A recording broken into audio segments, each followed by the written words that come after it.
As novas unidades flutuantes de produção e estocagem da Petrobras, os FPSOs P-43 e P-48, possuem cada uma a capacidade de produzir 150 mil barris de petróleo por dia. Localizadas na Bacia de Campos e operando nos campos de Barracuda e Caratinga, as plataformas P-43 e P-48 representam um acréscimo de aproximadamente 20% na produção diária nacional. Estas unidades se encontram na extremidade de um gigantesco projeto, responsável por elevar à superfície o petróleo encontrado a mais de 1.000 metros de lâmina d'água no oceano. Além de estocar e transferir o petróleo, um FPSO tem a função de processá-lo, retirando do óleo encontrado nos reservatórios a água e o gás. A partir de agora, conheceremos as principais estruturas da planta de processo dos FPSOs P-43 e P-48. O petróleo é elevado do piso marinho até a superfície por tubulações especiais chamadas de riser, construídas para resistir às pressões exercidas pela imensa coluna d'água. Os risers chegam à plataforma e são conectados aos manifolds, conjuntos de válvulas e instrumentos de controle necessários para proporcionar flexibilidade na operação da plataforma. No mesmo módulo do manifold, encontramos os lançadores e recebedores de pique, fundamentais na manutenção das linhas de elevação e equipamentos submarinos. Os pigs, por ação mecânica, limpam as linhas removendo parafina e outras substâncias que aderem às paredes internas. O óleo que chega ao manifold é alinhado para dutos principais chamados headers, que são responsáveis pela coleta do óleo proveniente dos diversos poços produtores de petróleo. Assim, o petróleo é direcionado para os pré-aquecedores, onde recupera-se energia que seria desperdiçada, incrementando-se a temperatura do petróleo em cerca de 5 graus centígrados. O petróleo, então, segue para o aquecedor de produção. Aqui encontramos trocadores de calor do tipo casco-tubo, onde a água quente sob pressão percorrerá a estrutura interna do trocador, constituída por vários tubos de pequeno calibre.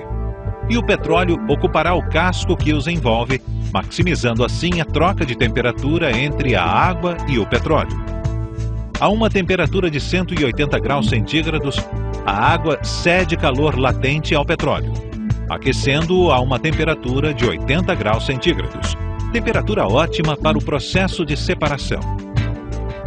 Agora o petróleo já está pronto para entrar no separador de produção. Também conhecido como separador de primeiro estágio, este vaso opera sob o controle de algumas variáveis, como pressão, temperatura, nível de interfaces óleo-água e gás-óleo.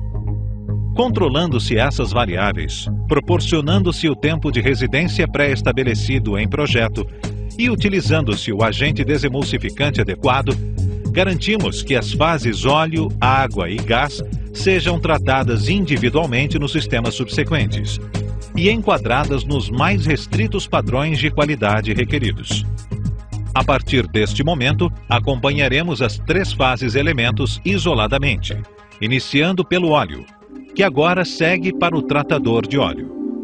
Este equipamento tem o objetivo de enquadrar o teor de BSW, isto é, água e sedimentos, e por consequência, o teor de salinidade do óleo. Utiliza-se o campo elétrico como meio de desemulsionamento.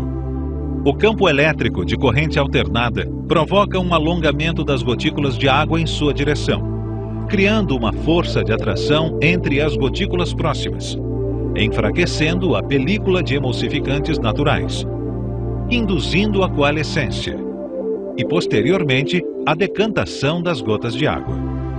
O óleo que sai do tratador de óleo é resfriado em um trocador de calor do tipo placas paralelas, onde o fluido de resfriamento é a água do mar.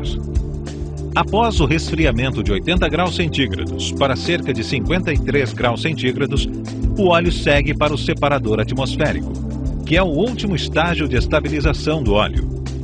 Paralelamente, efetua-se a recuperação dos gases separados neste vaso, maximizando a produção de gás. Finalmente, o óleo segue para os tanques de carga do navio. A distribuição do óleo pelos diversos tanques visa manter a estabilidade da embarcação. Após cerca de 7 dias de produção, o óleo acumulado nos tanques da plataforma é aliviado através de bombeamento para o navio aliviador. Esta operação é denominada offloading. O offloading pode ser realizado tanto pela proa quanto pela popa dos FPSOs. Para isso, as plataformas dispõem de bombas com capacidade de bombeamento de até 10.000 metros cúbicos hora. Esta operação tem uma duração média de 24 horas. Agora que percorremos todos os processos de tratamento do óleo, vamos voltar até o separador de produção, para acompanhar os estágios do tratamento do gás. O gás precisa ser comprimido e desidratado para que seja utilizado. Após sair do separador de produção, o gás carrega uma quantidade de líquido que precisa ser retirado antes de chegar ao compressor. 2 vasos, chamados de safety, cumprem com o papel de separar líquido do gás. Ambos possuem a capacidade de operar com 3 milhões de metros cúbicos diários de gás e separar até 354 metros cúbicos diários de líquidos. Estes vasos minimizam a possibilidade de arraste de líquido para os compressores, evitando danos. O compressor é uma máquina operatriz, ou seja, precisa de aporte de energia para funcionar. No caso das plataformas P-43 e P-48, os compressores são acionados por motores de alta potência, com variadores de frequência, que são dispositivos para controle de capacidade da compressão. Cada um dos 2 primeiros estágios de compressão é composto de um resfriador de gás e um vaso para separação do condensado, que é formado após a compressão e resfriamento do gás, sendo este condensado reciclado para o estágio anterior. O gás do segundo estágio de compressão, após o resfriamento, segue para a torre de desidratação de gás, conhecida como torre de TEG. Trata-se de uma torre de absorção de água, utilizando-se o TEG, trietileno glicol, como fluido de absorção.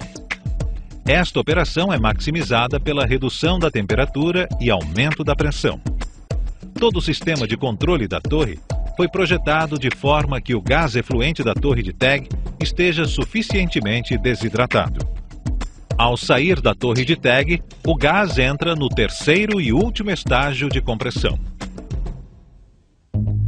Agora que percorremos todos os processos de tratamento do gás, voltamos até o separador de produção, para acompanhar os estágios do tratamento da água produzida. A água oleosa a 80 graus centígrados proveniente do separador de produção trifásico entra numa bateria de hidrociclones, onde parte do óleo carreado pela água é removida e reciclada para o sistema de tratamento de óleo. A água quase isenta de óleos e graxas passa então pelo pré-aquecedor de óleo antes de entrar no flotador, que é o equipamento responsável pelo polimento final do tratamento de água produzida. Antes de ser descartada para o mar, a água produzida é armazenada em um tanque estrutural do FPSO. Agora que percorremos todos os processos de tratamento da água produzida, falaremos sobre um processo que não está diretamente relacionado ao petróleo, o tratamento da água de injeção. O processo de injeção de água começa na captação de água do mar por bombas de elevação. Antes de entrar na torre desaeradora, a água passa por filtros para a remoção de partículas superiores a 80 micras. Então, na torre desaeradora, a água do mar é submetida a um stripping de gás, que é um processo de remoção mecânica do oxigênio. Paralelamente, é feita a injeção de um sequestrante de oxigênio, bisulfito de sódio, que objetiva a remoção química do oxigênio que não foi removido pelo stripping e também do cloro residual. Na saída da torre desaeradora, são injetados produtos químicos biodispersantes que evitam depósitos de micro-organismos. Biocidas de choque, que são injetados 2 vezes por semana para controle microbiológico. E, caso necessário, uma injeção complementar de sequestrante de oxigênio.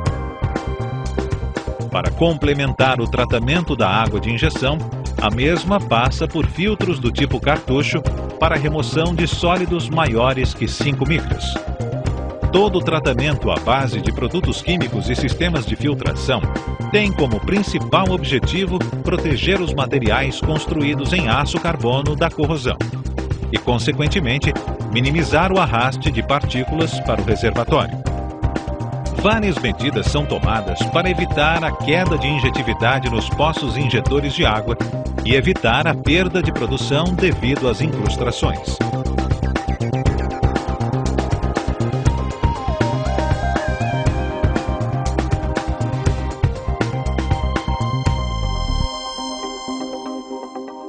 Agora que percorremos os principais elementos das plantas de processamento das plataformas P43 e P48, é importante notar que um grande número de outras estruturas estão envolvidas na sua operação e garantem total autonomia a estas incríveis máquinas.